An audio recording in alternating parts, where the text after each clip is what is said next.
근데 사실 어제 인권위에 윤 대통령 지지자들이 대거 네. 몰려서 출입까지 통제하는 상황이 벌어졌거든요. 잠시 보도를 보고 어떤 상황이었는지 보시죠.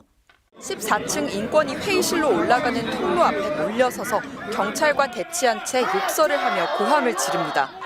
야, 이 개! 윤 대통령 지지자들은 비상계엄이 고도의 통치 행위라는 윤 대통령 입장이 그대로 담긴 대통령 방어권 보장 안건을 상정시켜야 한다며 오전부터 인권위 앞에 모여들었습니다.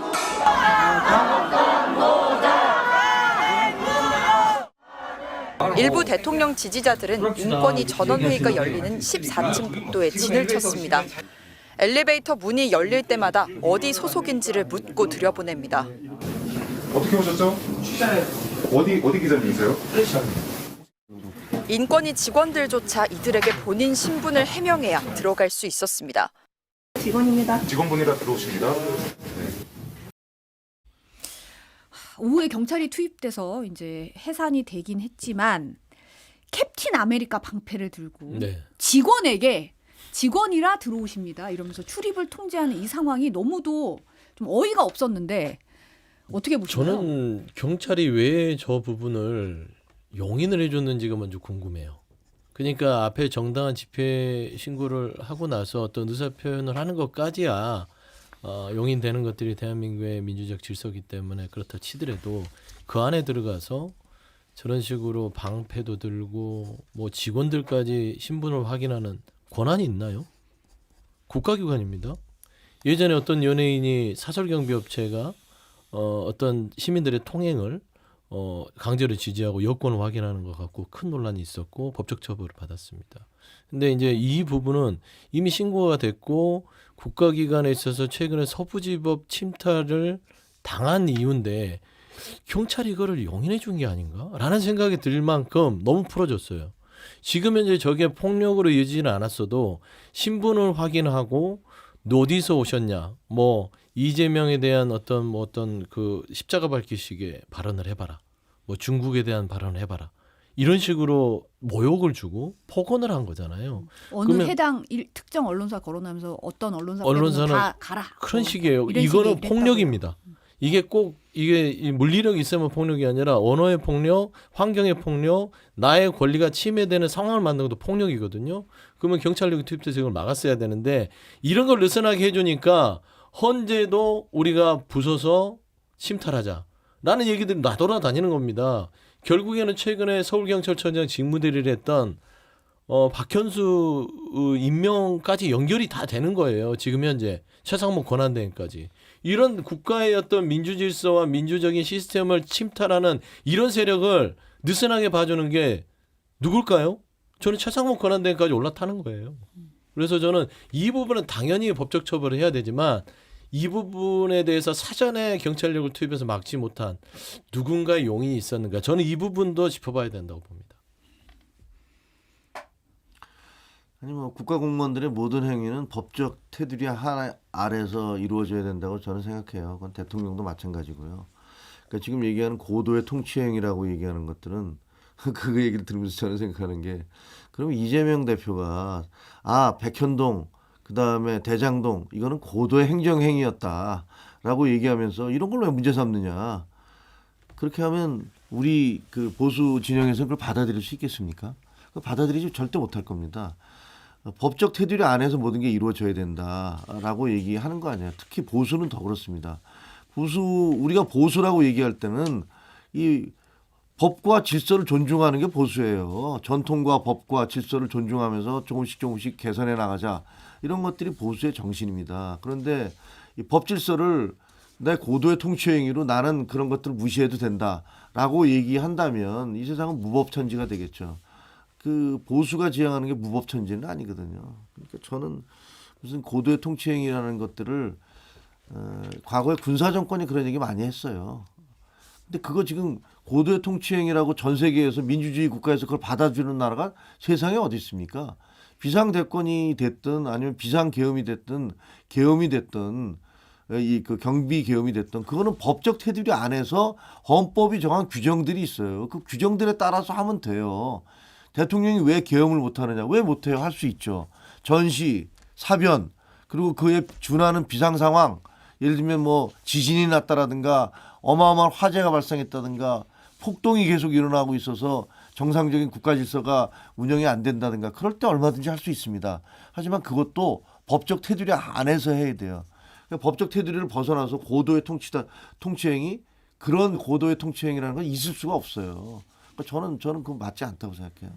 지금 서 소장님도 언급을 하셨는데 지금 네. 경찰 고위직 인사가 논란이거든요. 지금 서부지법 폭동 수사와 극우 시위 관리할 이제 서울 경찰청장 직무대리가 박현수 서울 경찰청장 직무대리입니다. 근데 이분이 비상계엄 전후로 수차례 수뇌부와 통화한 핵심 당사자고 이 연루 의혹이 있다, 수사 대상이다 이런 지적이 나오고 있거든요. 그래서 이게 옥중 알박기 인사 아니냐 이런 얘기도 있고.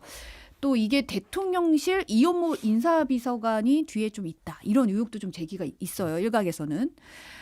여기에 대통령실 국정상황실 출신인 남재현 경찰국장 승진 인사도 주목이 되고 있는데 박관천 전 청와대 행정관이 이 얘기를 했어요. 이제 서울경찰청은 서울이지만 행안부 경찰국장은 전체를 다 쥐락펴락하는데 이 신임국장이 비화폰 수사총괄하는 국수본 인사 빼려 한다는 얘기가 있다. 이런 주장을 했거든요. 그리고 국수본을 흔드는 게 아니냐. 이런 의혹까지 나오고 있는 상황입니다. 그러니까 경찰국장 자리가 이 국수본의 임명을 좌지우지할 수 있다는 걸로 이제 논란이 됐었죠. 그래서 예전에 보면은 그 당시에 이상민 행안부 장관이 이걸 밀어붙이면서 경찰협에서 총경들 회의 있었고 그때 반발했던 그 유사명 총경 이 반발하고 나와서 지금 뭐 민주당에서 정치 활동을 하다가 지금 뭐 준비하고 있는데 저는 이 인사 자체가 왜 의아할 수밖에 없냐면 치안정감이라는 이 TO가 비지 않았어요. 네. 말하자면 서울청장이 지금 기소가 됐으나 공무원은 기소가 된 상황에서는 사표 처리가 안 됩니다. 최종 결정이 날 때까지. 그러면 치안정감 자리는 비지 않았고 그럼에도 불구하고 이 박현수 이분을 치안정감으로 내정자예요. 달아주지 못하죠. 왜? 자리가 비어 달아주잖아요. 내정자로 두면서 서울청장으로 보내서 그것도 직무 대리를 맡깁니다. 근데 지금 다 직무대행 체제잖아요. 그러면 서울청장은 직무대행을 차장이 하면 되는 거예요. 그리고 운영하면 되는 것인데 왜 이 인사를 통해서 경찰 전체의 인사를 하려고 했을까? 지금 국수본의 그 국수본부장의 임기가 얼마 안 남았어요. 3월이잖아요. 그러면은 지금 경찰이 비화폰뿐만 아니라 여러 가지의 이 내란죄에 대해 주무부처고 법률적으로 경찰만이 내란죄를 수사할 수 있기 때문에 여기를 장악을 하면 향후에 더 이상 내란죄에 대해서 뻗어나가는 수사를 막을 수 있겠다. 저는 그런 판단이 없고서는 이런 무리한 인사를 할 이유가 없습니다. 그래서 앞서도 얘기했듯이 국가인권위의 이런 말하자면은 그 극우 지지층들의 침탈을 묵인하거나 그다음에 헌법재판소에 대한 어떤 도면까지 그리고 뭐 침탈하려는 계획까지 지금 컴퓨터에 있음에도 불구하고 좀 느슨해요. 서부지법 이후에는 이런 거 강력하게 처벌해야 되는데 서울청이나 경찰에서의 어떤 이런 내란에 대한 동조하는 부분들이 느슨하기 때문에 저는 이 인사에 대해서는요 국회에서 절대 그냥 넘어가서는 안 될 것 같고요. 인사 절차에 대한 부분들을 속속들이 다 파헤쳐서 이 인사의 그 뒷배경과 의도가 뭔지를 파악해야 된다. 저는 그렇게 보고 있습니다. 저는 내용을 잘 아는 게 없어서 제가 뭐 특별히 코멘트할 게 없습니다. 뭐 그 경찰 인사가 지금 실질적으로 주장하는 대로 용산의 대통령실과 그다음에 지금 현재 뭐 최상목 권한대행 그리고 당 뭐 이런 쪽에서 영향을 미쳐서 그런 인사가 이루어진 건지 안 이루어졌는지 그냥 뭐 지금 의심하는 쪽에서 하는 주장을 들어보면 뭐 그렇게 의심을 할 수도 있겠다라고 생각이 들긴 하지만 그러나 실질적으로 어떤 과정을 통해서 이루어진지를 몰라서 제가 뭐 왈가왈부하는 게 좀 적절치 않아 보입니다. 권성동 국민의힘 원내대표가 오늘 국회 교섭단체 대표연설을 가졌는데요. 지금 우리가 겪는 국정혼란의 주범, 국가위기 유발자, 헌정질서 파괴자는 바로 더불어민주당 이재명 세력이라고 주장을 했습니다. 12.3 비상계엄 선포는 21세기 대한민국에서 납득할 수 없는 조치였다면서도 왜 비상조치가 내려졌는지 한번 좀 따져봐야 한다.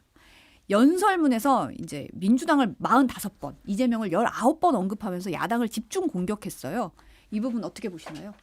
그러니까 이제 뭐 지금 권선동 원내대표도 국민의힘의 어떤 이 보수 정당의 길을 극우의 어떤 벼랑 끝으로 계속 미는 것 같아요. 발언 자체가요.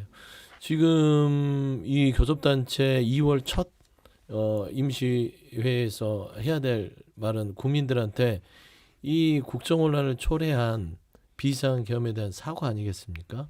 그래서 이 대통령이 지금 탄핵에 이르게 된 부분들은 국민의힘의 지도부로서 어떤 좀 죄송함을 느낀다. 이게 시작돼야 되는 것이고 하는데 어떻게 헌정 질서를 파괴하는 게 야당의 이재명 대표인지 논리가 안 맞아요. 너무 억지스럽고 아무리 야당이 나름대로 어떤 여러 가지 의석수를 통해서 탄핵이라든지 정책적 압박을 한다 하더라도 그건 정치로 풀 문제지 군과 경찰을 국회에 투입시켜서 겁을 줘가면서 비상계엄을 통해서 풀 수 있는 문제는 아니다. 이재명 대표는 최소한 법률과 헌법의 근거에서 탄핵을 진행을 했다는 점. 하지만 국민의힘이 배출한 대통령과 국민의힘은 법률과 헌법에 허용하지 않는 불법적인 비상계엄을 했다는 점은 명백히 알 수 있는 것이죠. 그래서 권선동 원내대표의 이런 발언들은요. 본인 말대로 참 얼굴이 더 두꺼워지고 있다라고 말씀드릴 수밖에 없습니다. 뭐 교섭단체는 대표연설이니까 그 팔이 안으로 굽는 거니까 자기 당을 감싸고 대통령을 좀 감싸고 싶은 생각이 있는 건 뭐 당연하다고 생각하고요. 또 상대방에 대해서 비판하는 것도 뭐 얼마든지 그럴 수 있다고 생각합니다. 저도 이재명 대표 교섭단체 대표 연설에 대해서 많이 비판을 했기 때문에 야당에서 권성동 원내대표의 연설에 대해서 비판하는 거 뭐 얼마든지 할 수 있다고 생각을 합니다. 근데 중요한 건 123 비상계엄 선포가 21세기 대한민국에서 납득할 수 없는 조치였다. 뭐 그렇게 말씀을 해주시니까 그거는 사실이잖아요. 그거를 받아들일 수는 없는 거죠. 근데 그것에 대해서는 그냥 슬쩍 넘어가고 나머지 이 모든 것들이 민주당 탓이다라고 얘기하는 것은 좀 옳지는 않은 것 같아요. 저는 그 비상계엄 이전에 민주당이 해왔던 줄탄핵이라든가 뭐 어떻게 보면은 그 거대 야당으로서의 폭력적이고 뭐 점령군적 행태에 대해서 계속 비판을 해왔기 때문에 뭐 지금 그렇게 얘기할 수 있다라고 생각해요. 그건 잘못된 거죠 분명히. 그러나 그렇다고 해서 그에 대한 대응이 비상계엄이다. 이건 말이 안 되는 거고. 그리고 뭐 지금 우리 당의 입장에서는 사실은 뭐 양비론으로 갈 수밖에 없는 처지인 것도 맞긴 하지만 그러나 그 국민들에게 좀 설득력이 있으려면 소구력이 있으려면 우리가 했던 그 대통령이 했던 비상계엄에 대해서는 좀 더 분명하게 이건 잘못된 것이다라는 선을 그어야 된다라고 생각을 합니다. 지난 8일 이제 대구에서 그 대통령 탄핵 반대 집회가 상당히 뭐 경찰 추산 5만 명 넘게 모였고 근데 여기에 대해서 김종인 전 비대위원장이 국민의힘이 구구 집회 참여하는 거 옳지 않다. 이제 현역 의원들이 참여하는 게 부산보다 대구가 더 많아졌거든요. 사실 10명 넘게 참여를 했고 그 사람들과 같이 가서는 당에 희망이 없다고 이제 오늘 아침 인터뷰에서 밝혔습니다. 그런데 이제 신동욱 국민의힘 의원이 이거 구구가 아니다. 상당수 언론이 탄핵 찬성 집회 나온 분들에게는 시민들이 외쳤다 하고 우리 쪽 집회에 대해서는 종교 집회다, 우파 집회다, 구구 극렬 지지자 등의 표현 쓰고 있는데 이거 공정하지 못한 일이라고 비판을 했어요. 어떻게 보십니까? 제가 신동욱 의원인가요? 신동욱. 네. 그 의원님한테 말씀드리면 구구 집회가 맞습니다. 구구에 대한 개념을 속속들이 공부를 해보시면 구구 극렬 국가 인권위원회에 침탈했던 분 저 아까 영상 보셨죠? 한 손에는 태극기, 한 손에는 성조기. 대구 집회에 가면 한 손에는 태극기, 한 손에는 성조기. 그게 거의 표징 같은 거예요, 그들의. 근데 그들이 하는 행동이 극우가 아니고 뭡니까? 대한민국 민주주의 규범을 어기고 폭력에 대해서 동조하고 묵인하고 그다음에 이 말하자면 서부지법이라든지 헌법재판소에 대해서 마음에 안 들면 언제든지 깨볼 수 있다는 마음을 가지고 있는 거 아니겠어요? 그러니까 이제 대구 집회의 성격이 뭐 탄핵 찬성, 탄핵 반대 이런 부분은 나누는 게 아니라 민주당에 대한 어떤 비토가 강했다고는 들었어요. 그리고 전한길 강사라는 분을 내세워서 조금 광화문 집회와는 다른 어떤 그 좀 아스팔트 우파의 다른 모습을 좀 보여줬다고 평가는 받으나 그래도 똑같습니다. 기본적으로 이들은 부정선거에 대한 음모론을 추정하고 그다음에 헌재라든지 법원의 질서에 대해서 윤석열 대통령이 억울하고 피해자다라는 것들은 계속 주장하고 있는 것이잖아요. 그렇기 때문에 극우입니다. 다시 한번 말씀드리지만 본인들은 극우에 빠진 사람들이고 김종인 전 비대위원장이 얘기했듯이 그 김종인 전 비대위원장은 예전에 극우에서 한번 구해낸 적이 있어요. 그 태극기에 빠졌던 국민의힘을 자유통일당이었나요? 그때는 그 당을 끄집어내는데 굉장히 오랜 시간이 걸렸거든요. 그렇기 때문에 그 경험에 비추어서 지금 극우에 빠지면 보수의 미래는 한 10년에서 20년은 암울하다는 그런 조언을 하는 것이기 때문에 저는 그거를 좀 쓴 약으로 잘 받아들였으면 좋겠어요. 집회 자체를 극우라고 얘기할 수 없는 거죠. 그거는 뭐 그리고 대통령을 그 옹호한다고 해서 그걸 또 극우라고 얘기할 수는 없는 거고요. 그 극우나 극자는 우파 집회, 좌파 집회 얼마든지 있을 수 있죠. 근데 우리가 거기다 극자를 붙이는 것은 폭력을 사용할 때 우리는 극우 내지는 극자라고 얘기를 합니다. 폭력적 방법을 동원해서라도 나는 우파적 가치 혹은 좌파적 가치를 관철시키겠어. 남들이 여기에 반대하면 나는 폭력이라도 행사할 거야. 이렇게 되면 그거는 극우나 극자가 되는 거예요. 근데 불행하게도 서부지법에 대한 어떤 그 난입 사태라든가 그리고 어제 그 헌법재판소에서 있었던 그 출입 방해 사태 이런 것도 폭력이잖아요. 저는 거기에 들어간 사람들은 극우라고 생각을 해요. 그리고 마찬가지로 뭐 좌파 집회에서 하다가 폭력을 행사하면 그 사람들은 이제 극좌인 거죠. 그런 것들은 비판할 수 있다라고 생각을 해요. 근데 전체적으로 모임 자체는 모임에서 뭐 시위 집회 결사의 자유가 보장된 나라에서 내가 누구를 뭐 대통령은 억울하다고 외친들 그것이 무슨 뭐 불법이겠습니까? 그건 얼마든지 그럴 수 있다고 생각을 하고 본인이 그렇게 남들에게 말로써 설득하고 주장하는 거 오케이. 근데 거기에 대해서 폭력을 사용하면 그거는 안 된다. 뭐 그것만 원칙을 좀 지켜줬으면 좋겠어요. 국민의힘 내부에서 이제 조기 대선에 대해서 금원령을 내렸다. 뭐 이런 얘기까지 나오고 있더라고요. 분위기 이러면 좀 한동훈 대표 등판 시점 잡기 좀 힘들 것 같다. 뭐 이런 얘기도 있던데. 뭐 아까 김종인 비대위원장은 그래도 중도 확장성은 한동훈 대표가 있다. 뭐 전 대표가 있다. 이런 얘기 했었어요. 근데 이제 이 와중에 김근식 이제 송파병 당협위원장이 어제 방송에서 한동훈 후보에게 점수를 주고 싶은데 설 연휴 때 만났더니 이제 카카오 택시 불러서 타고 가더라. 이게 사람이 젊다는 게 정치를 새로 한다는 게 이런 신선함이 있구나 느꼈다고 말하면서 이제 일화를 소개를 했거든요. 근데 이제 이준석 개혁신당 의원이 SNS에 바로 올렸어요. 카카오 택시 탈 줄 아니까 젊고 세대 교체의 주역이라는 주장은 누구를 웃길 수는 있어도 결코 정치적으로 유의미한 주장은 아니다라고 반박을 했던데 어떻게 보세요? 맞는 얘기한 거죠, 뭐. 그 정치적으로 유의미한 주장은 아니죠. 김근식 그 위원장님 저하고도 개인적으로 굉장히 친하기 때문에 그리고 또 굉장히 논리적이고 말씀도 잘하잖아요. 근데 약간 말 실수를 한 것 같아요. 그래서 그 본인이 이제 생각하기에 한동훈 대표가 매우 젊고 신선하다. 그런 것들에 대한 생각을 하는 거야.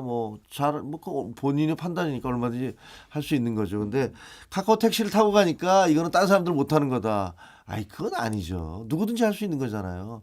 메르켈 총리 같은 경우는 총리인데 총리 시절에도 혼자 가서 그 가게에 가서 슈퍼에 가서 다 물건 사오고 그랬었잖아요. 그게 찍히기도 하고 그래서 무터, 어머니, 총리 뭐 이런 얘기도 들었지 않습니까?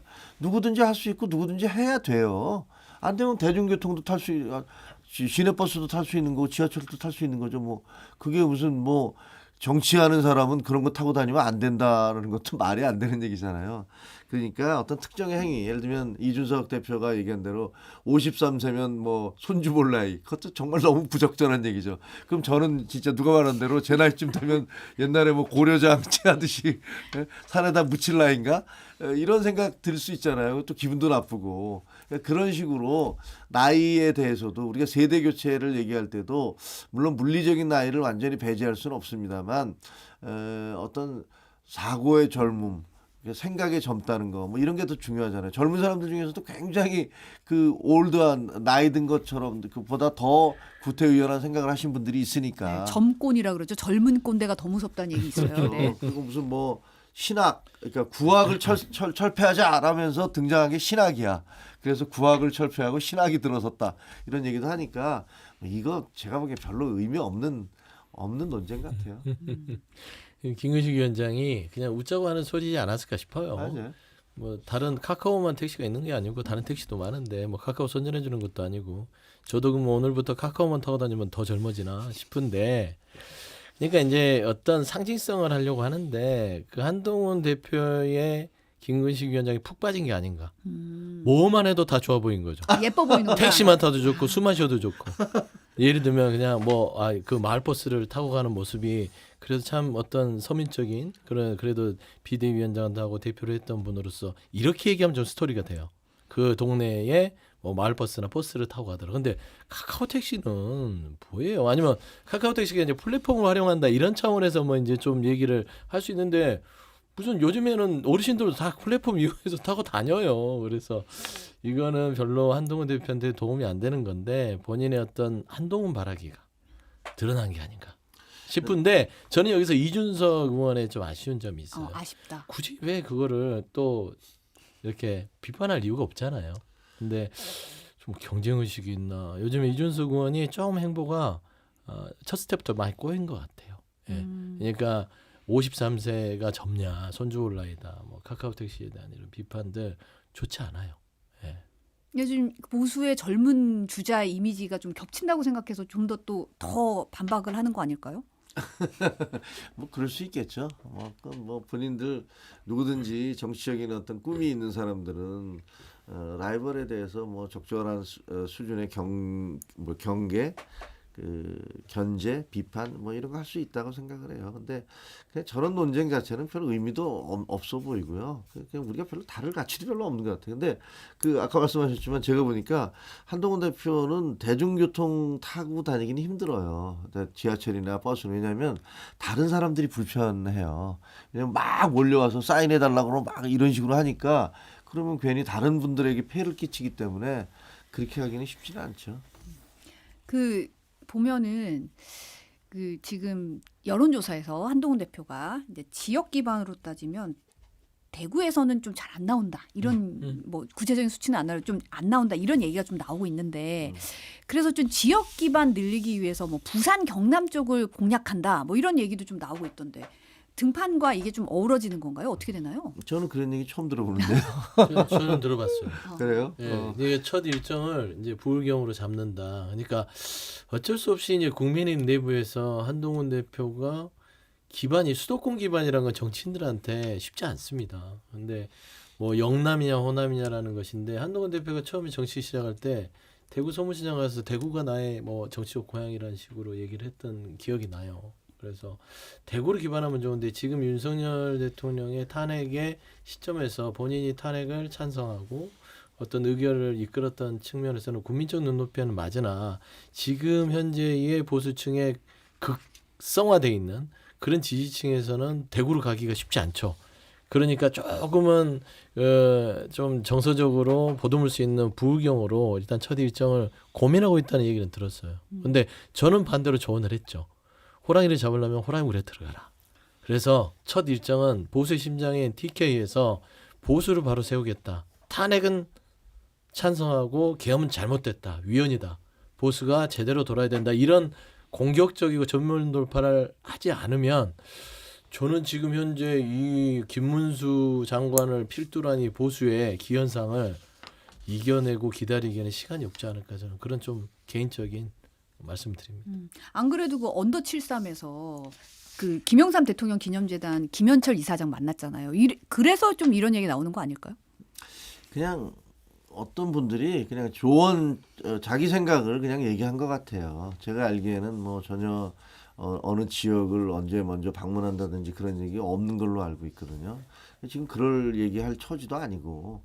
근데 이제 대개는 이제 정치권에 있는 분들은 그림 그리기 좋아하니까 그래서 머릿속에서 이제 이렇게 해야 돼 저렇게 해야 돼 하면서 자기 얘기하는 것 같아요. 그래서 그런 얘기들 아이디어인데 뭐 지금 제가 듣기에는 우리 서 소장이 하신 얘기 다 뭐 타당성 있는 것 같아요. 그러니까 다양한 얘기들 뭐 그런 아이디어들 들어보고 그다음에 그 시점이 되면 또 거기에 맞춰서 행동하지 않을까 이렇게 생각을 합니다.